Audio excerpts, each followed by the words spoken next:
Hi there. Here is a little question for you to think about. What will happen to your stuff and even your body after you pass away? We might not see the importance of this until it is too late, but when someone passes in our community, how are we all going to have a shared understanding about what the deceased wanted for themselves and their family? By having a will, that's how. A will is a legal document that you make while you're alive. After you pass away, your will tells everybody what you want to happen to all your stuff. Let's have a look and we'll see what I'm talking about. Here's a story about two communities and two families. This isn't a true story, but it could be. Both of these families have recently lost a senior family member.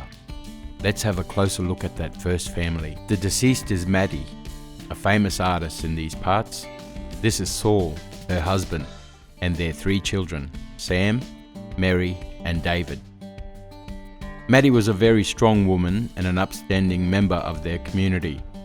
She had 6 grandchildren, but her kinship extended way beyond her immediate family, and many people called her Mum or Nana.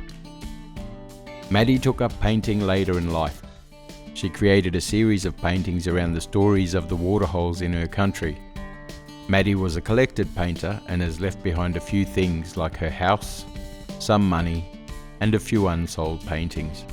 Here we see Sam, Mary, and David getting ready to go into town to meet with a lawyer to talk about what's going to happen now that Maddie has passed. Now let's look at that other family. The deceased in this family is Kathy. Kathy has left behind her husband Tom and 3 kids, Lizzie, Jada, and Alec. Kathy was an artist too. She was highly sought after by the art collectors in Europe, and her paintings often fetched large amounts of money. Tom used to work for the town council but recently had a stroke and is now confined to a wheelchair. Lizzie, Jada, and Alec all have families of their own and share responsibility of looking after their father. They too are on their way to meet with that lawyer. When that mob got to town, they went to the lawyer's office and sat down with the lawyer. The lawyer had some papers in front of her. She picked up those papers and said, "Your mother was quite sure of what she wanted, and luckily for you, she put all those wishes down here in this will. This is where a will is so good. Now Maddie's family and community will know exactly what to do."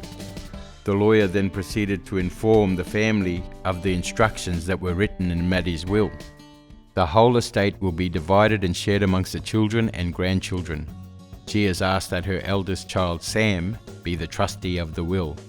It is the trustee's responsibility to pay all the bills, including funeral expenses. These are to be paid out of the money Maddie has in her bank account. Your mother knew that Sam would be good at this job. After all these expenses have been paid, then everything left over is to be divided between the children and grandchildren. 80% is divided equally between each of the kids. The remaining 20% is to be kept on trust and invested for all the grandchildren. That means that each of the 6 grandchildren will get a little money when they turn 18. This includes any future income from her artworks and any income derived from any copyrights of her artwork. It was your mother's wish to be buried in the community cemetery. As they leave the lawyer's office, they joke and laugh about travelling overseas and taking the kids to Disneyland. Look who's here. It's Kathy's mob. Let's see what happens in their meeting with the lawyer. When Kathy's kids sat down with the lawyer, she gave them some bad news. She told them that Kathy never left a will, and so we do not know what Kathy wanted to do with her estate or her body. The lawyer continued to explain that all of Kathy's estate will go to her husband. This made Kathy's kids feel really shocked and upset. Lizzie tells the lawyer that the children and grandchildren were expecting to get something because this is their cultural way. Jada said, "This is terrible since no one knows what Mum wanted. The family are going to argue and fight over access to the money and put pressure on Dad." The lawyer says she is sorry, but it's going to be so much more difficult without a will, and we might need to go to court because that's what the government law says. Then Alec pointed out that no one knows where she wanted to be buried, in community or in town. Ho ho, there goes Maddie's mob, look at them go. They thought they were going to have enough money to take the kids to Disneyland, but in the end all they got was enough to buy that old Toyota.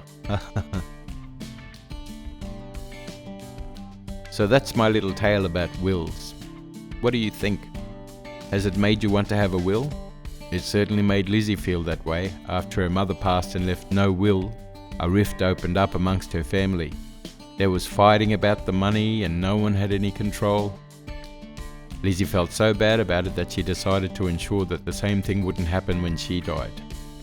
So she got a will for herself, and she convinced her dad to arrange a will for himself too. Take a look. There's Lizzie with a visiting lawyer who's helping her with her will. Their wills are going to ensure that their family and community will have a shared understanding about what they want to happen after they're gone.